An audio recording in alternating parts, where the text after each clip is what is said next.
Gaza ceasefire lasts record 17 minutes before both sides agree it's time for more fireworks.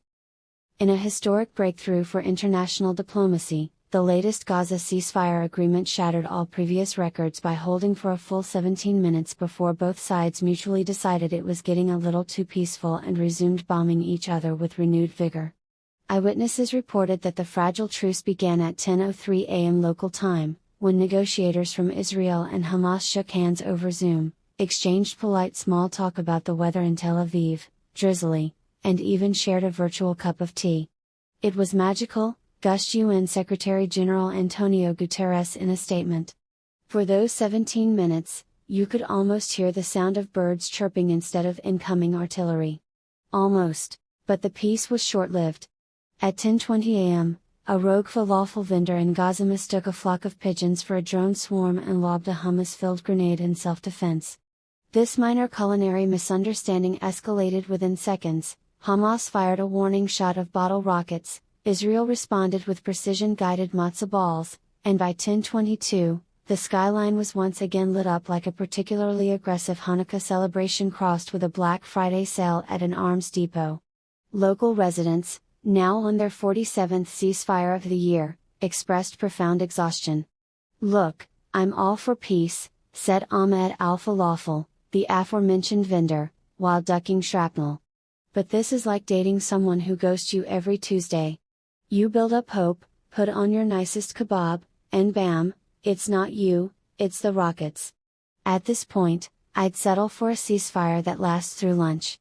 Polls show 92% of Gazans now believe eternal truce is just code for eternal nap, while 8% insist it's a conspiracy by Big Hammock. Israeli Prime Minister Benjamin Netanyahu defended the rapid resumption of hostilities in a press conference from his fortified bunker.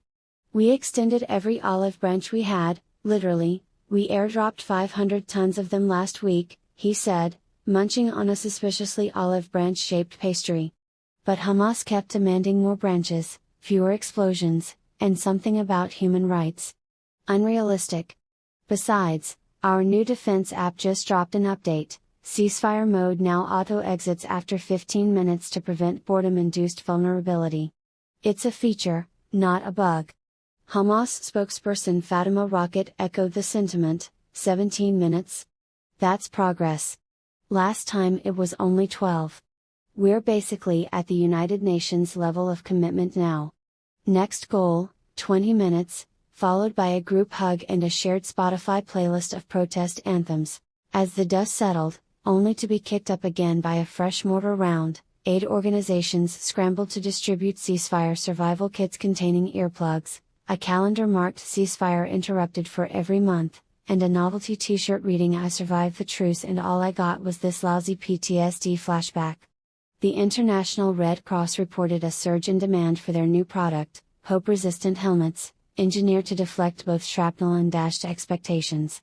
In related news, world leaders hailed the brief pause as a beacon of hope, immediately scheduling the next round of talks for sometime next fiscal quarter, right after the Holiday Arms Expo. "Peace is a marathon," quipped U.S. President Kamala Harris in a TikTok statement. Or in this case, a 17-minute jog before everyone remembers why they hate running.